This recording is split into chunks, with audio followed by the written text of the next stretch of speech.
നമസ്കാരം.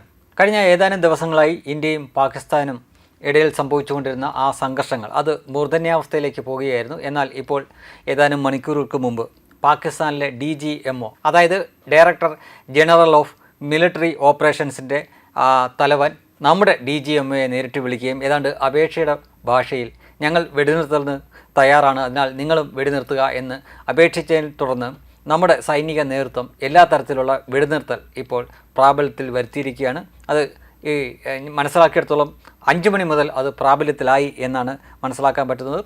തുടക്കത്തിൽ ചില സൂചനകൾ നമ്മുടെ മാധ്യമങ്ങളൊക്കെ തന്നിരുന്നു. പിന്നീട് നമ്മുടെ വിദേശകാര്യ സെക്രട്ടറി തന്നെ അത് ഔദ്യോഗികമായി പ്രഖ്യാപിച്ചതിന് ശേഷം മാധ്യമങ്ങൾ അത് വലിയ പ്രാധാന്യത്തോടുകൂടി വാർത്തയാക്കി. പക്ഷേ നമ്മുടെ നിലവിൽ സോഷ്യൽ മീഡിയ ഇതിനോട് അനുകൂലമായിട്ടല്ല പ്രതികരിക്കുന്നത് എന്ന് കാണാൻ സാധിക്കും.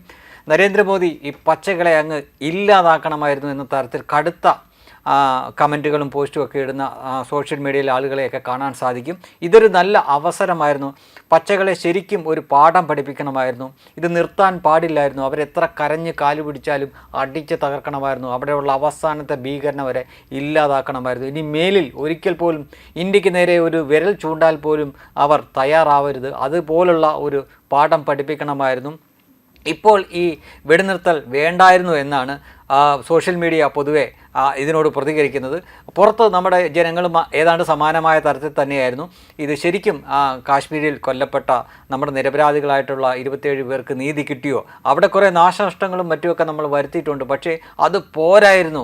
ആ രാജ്യത്തിനെ തന്നെ, ആ തെമ്മാടി രാജ്യത്തിനെ തന്നെ അടിച്ചില്ലാതാക്കണമായിരുന്നു. ഇതിൻ്റെ സുന്ദരമായിട്ടുള്ളൊരു അവസരമായിരുന്നു. എന്തിനാണ് നരേന്ദ്രമോദി ഇതിൽ നിന്ന് പിൻവാങ്ങിയത് എന്ന തരത്തിലുള്ള കമൻറ്റുകളും പോസ്റ്റുമൊക്കെ ധാരാളമായിട്ട് സോഷ്യൽ മീഡിയയെ കാണാൻ സാധിക്കുന്നുണ്ട്. ഒരുപക്ഷെ ലോകത്ത് മറ്റെവിടെയെങ്കിലുമൊക്കെ ഇതേപോലെ അയൽ രാജ്യമായിട്ട് ഒരു രാജ്യം യുദ്ധം ചെയ്യുന്നുണ്ടെങ്കിൽ അവർ കുറേ കഴിയുമ്പോഴേക്കും യുദ്ധം വേണ്ട, നമുക്ക് സമാധാനമാണ് എന്ന തരത്തിലേക്ക് ചിന്തിക്കുന്നുണ്ട്. പക്ഷേ ഇവിടെ നല്ലൊരു ശതമാനം ആളുകളും ഈ കുറേ കാലമായിട്ട് നമ്മളിത് സഹിച്ചുകൊണ്ടിരിക്കുകയാണ്, ഇതിനൊരു അറുതി വരുത്തണ്ടേ, ഇവന്മാരെ അങ്ങ് ഇല്ലാതാക്കണം, അതിൽ കുറേ നിരപരാധികൾ ചത്താലും കുഴപ്പമില്ലായിരുന്നു, ഇനി മേലിൽ ഇന്ത്യക്ക് നേരെ ഒരു തീവ്രവാദിയും വരരുത്, അതുപോലെ ഒരു പാഠം പഠിപ്പിക്കണമായിരുന്നു, ഇത് നല്ല അവസരമായിരുന്നു, നമുക്ക് എല്ലാ രീതിയിലും മേൽക്കൈ ഉണ്ടായിരുന്നു. ഇതൊക്കെ യാഥാർത്ഥ്യമാണ്. നമുക്ക് ഇതിൻ്റെ തുടക്കം മുതൽ തന്നെ മേധാവിത്വമുണ്ട്. നമ്മുടെ പ്രതിരോധ സംവിധാനങ്ങൾ മികച്ചതായിരുന്നു. അവർക്ക് നമ്മുടെ അതിർത്തി കടന്ന് ഇപ്പുറത്തേക്കൊന്നും വരാൻ പറ്റിയിരുന്നില്ല. പിന്നെ അതിർത്തി ചില ഗ്രാമങ്ങളിലൊക്കെ ചില നാശനഷ്ടം ഉണ്ടായിരിക്കുന്നത് ഷെല്ലാക്രമണത്തിലാണ്. ഇത് ഈ യുദ്ധകാലത്ത് മാത്രമല്ല, അല്ലാത്ത കാലത്തും പരസ്പരം ഈ അതിർത്തിയിലുള്ള പട്ടാളക്കാർ പരസ്പരം അങ്ങോട്ടും ഇങ്ങോട്ടും വെടിവെപ്പും അതുപോലെ തന്നെ ഷെല്ലാക്രമണമൊക്കെ നടത്താറുണ്ട്. ഈ ഷെല്ലാക്രമണങ്ങൾ നമ്മൾ ഈ കുറച്ച് ദിവസം കൊണ്ട് കേൾക്കുന്ന S-400 അല്ലെങ്കിൽ നമ്മുടെ അർജുൻ മിസൈലൊന്നും തടയുന്നില്ല. കാരണം ഇത് പീരങ്കികൾ വഴി ഉപയോഗിച്ച് ഒരുപാട് ഉയരത്തിലൂടെ ചെയ്യുന്ന സംഗതിയല്ല. ഇത് അതിർത്തിയിൽ നിന്നിട്ട് അങ്ങോട്ടും ഇങ്ങോട്ടും ചെയ്യുന്നതാണ്. അതിൽ അവിടെയും ഇവിടെയുമുള്ള വീടുകൾക്ക് കേടുപാടുകൾ ഉണ്ടാവാറുണ്ട്. അത് യുദ്ധസമയത്ത് മാത്രമല്ല, അല്ലാത്ത സമയങ്ങളിലും ഉണ്ടാവും. ഇപ്പോൾ ഒരു യുദ്ധം നടക്കുമ്പോൾ അതും കൂടി വലിയ പ്രാധാന്യത്തോടെ വാർത്തയാവുന്നു എന്നത് മാത്രമാണ്. അതൊഴിച്ചാൽ, ആ ഒരു സംഗതികൾ ഒഴിച്ചാൽ നമ്മുടെ രാജ്യം ഏതാണ്ട് പൂർണ്ണമായും സുരക്ഷിതമായിരുന്നു. ഈ 3 ദിവസത്തിനിടയിൽ അവർ പരമാവധി ശ്രമിച്ചതാണ് നമ്മുടെ ഏതെങ്കിലുമൊക്കെ വലിയ നഗരങ്ങളിൽ കുറച്ച് നാശനഷ്ടങ്ങൾ വരുത്താൻ വേണ്ടി. അവർ 15 ഇടങ്ങൾ തിരഞ്ഞെടുത്ത് 15 ഇടങ്ങളിലേക്ക് മിസൈലുകളും ഡ്രോണുകളും ഒക്കെ അവർ വിക്ഷേപിച്ചിരുന്നു. പക്ഷേ അതെല്ലാം ഒന്നൊഴിയാതെ നമ്മൾ തച്ച് തകർക്കുന്ന കാഴ്ച കണ്ട്. അത് തച്ച് തകർക്കുന്നതിനൊപ്പം തന്നെ അങ്ങോട്ട് കയറി പാകിസ്ഥാൻ്റെ സൈനിക ആസ്ഥാനമൊക്കെ സ്ഥിതി ചെയ്യുന്ന റാവൽപിണ്ടിയിൽ വരെ നമ്മൾ ആക്രമണം നടത്തുകയുണ്ടായി. മാത്രമല്ല, സാമ്പത്തികമായിട്ട് ഇന്ന് നിലവിൽ ഇന്ത്യയോട് യാതൊരു രീതിയിലും താരതമ്യം പോലും അർഹിക്കാത്ത ഒരു പരാജയപ്പെട്ട രാജ്യമാണ് പാകിസ്ഥാൻ.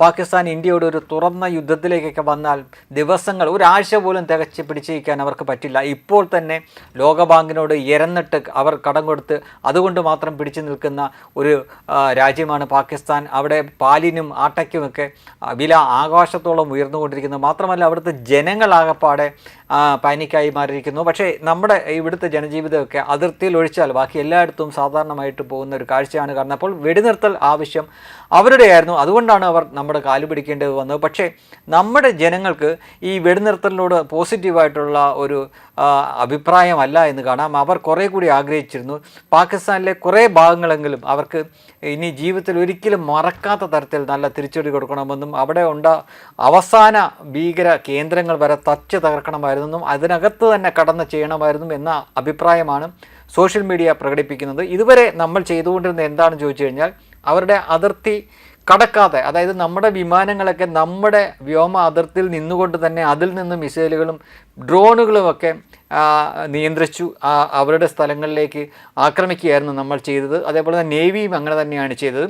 ഇതെല്ലാം ഒരു പടി കൂടി കടന്ന് ഇവരുടെ നിയന്ത്രണ രേഖ കടന്ന് നമ്മുടെ റാഫേലും സുഖോയും മറ്റു വിമാനങ്ങളും അതേപോലുള്ള സംവിധാനങ്ങളും എല്ലാം അങ്ങോട്ടേക്ക് കടന്നു കയറി അവരെ മുച്ചൂട് മുടിപ്പിക്കണമെന്ന തരത്തിലുള്ള അഭിപ്രായ പ്രകടനങ്ങളൊക്കെയാണ് കാണുന്നത്.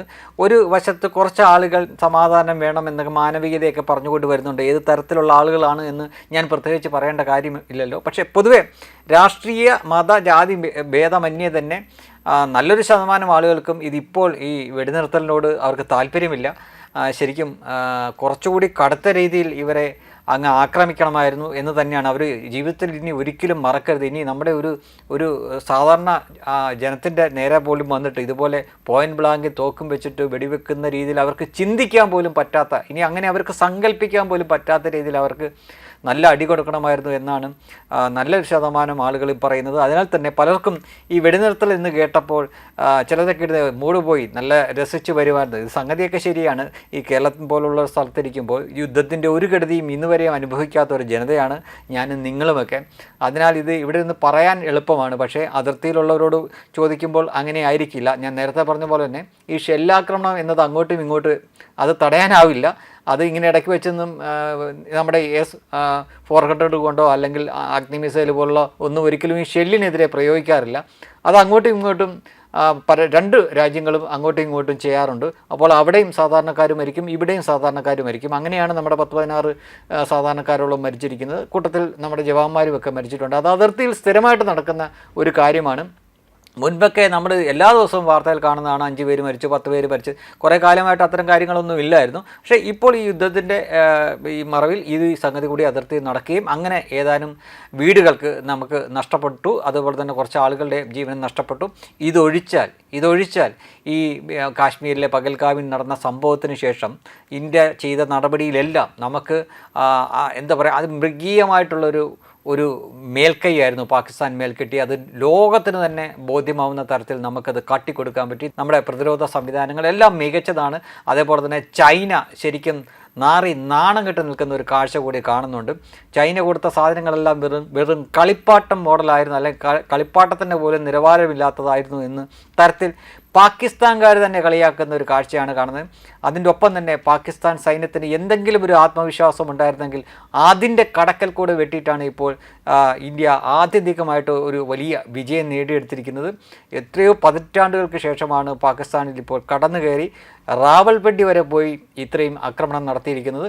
ഒടുവിൽ അവർ കരഞ്ഞ് കാലുപിടിച്ചുകൊണ്ട് മാത്രം അതിൽ നിന്ന് ഇന്ത്യ ഇപ്പോൾ പിന്മാറിയിരിക്കുന്നു എന്ന് പറയുമ്പോൾ പോലും ഒരു അന്ത്യശാസനം കൂടി കൊടുത്തിട്ടുണ്ട്. ഇനി ഇന്ത്യക്കെതിരെ നടക്കുന്ന ഏതൊരു ഭീകരാക്രമണവും അത് പാകിസ്ഥാൻ ഞങ്ങളോട് ചെയ്യുന്ന ഒരു യുദ്ധമായിട്ട് കണക്കാക്കും. ഞങ്ങൾ തിരിച്ച് യുദ്ധം പ്രഖ്യാപിക്കും. അതിന് മുന്നറിയിപ്പൊന്നും ഉണ്ടാവില്ല. നേരത്തെ പോലെ ഒരു പ്രസ്താവനകളോ കുറച്ച് ദിവസം താമസമോ ഒന്നും ഉണ്ടാവില്ല. എപ്പോൾ വേണമെങ്കിലും ഞങ്ങളുടെ സേനാ വിഭാഗങ്ങൾ അതിന് തയ്യാറായിട്ട് തന്നെ നിൽക്കുകയാണ്. പാകിസ്ഥാൻ എന്നൊരു രാജ്യത്തെ അത്ര കണ്ണടച്ച് വിശ്വസിക്കാനൊന്നും പറ്റില്ല. അതിനാൽ ഇപ്പോൾ തൽക്കാലം വെടിനിർത്തൽ പ്രഖ്യാപിച്ചു എങ്കിലും അതിൻ്റെ അർത്ഥം ഞങ്ങളുടെ സേനകളെല്ലാം നിർവീര്യമായി പുറകോട്ട് മാറിയെന്നല്ല. അതെല്ലാം അങ്ങനെ തന്നെ ആ മുൻനിരയിൽ നിൽക്കുന്നുണ്ട്. നിങ്ങളുടെ പ്രതികരണം അനുസരിച്ചിരിക്കും തുടർന്ന് നിങ്ങളുടെ വിധി എന്നാണ് നമ്മുടെ രാഷ്ട്രീയ നേതൃത്വവും നമ്മുടെ സൈനിക നേതൃത്വങ്ങളെല്ലാം പറയുന്നത്. താൽക്കാലികമായി അവർക്ക് പാകിസ്ഥാനിലുള്ള സാധാരണ ജനങ്ങൾക്കൊരു ആശ്വാസമാണ് എങ്കിലും പാകിസ്ഥാനിലെ സൈനിക നേതൃത്വത്തിൻ്റെ കയ്യിലിരിപ്പ് പോലെയാണ് അവരുടെ ഭാവി എന്ന് ഇപ്പോൾ നമുക്ക് ഈ നിമിഷം പറയാൻ സാധിക്കൂ. അതിനൊപ്പം തന്നെ നമ്മുടെ ഇവിടെയുള്ള ജനങ്ങൾക്ക് ഈ വെടിനിർത്തലിനോട് ഇപ്പോൾ അവർക്ക് അത്ര താല്പര്യമില്ല. തച്ച് തകർത്ത് ഈ പാകിസ്ഥാൻ പച്ചകൾ എന്നുള്ള വാക്കല്ല ഉപയോഗിച്ചത്. ഒരു പാകൂട്ടി തന്നെ ഒരു വേറെ വാക്കാണ്, അത് ഞാൻ പറയുന്നില്ല.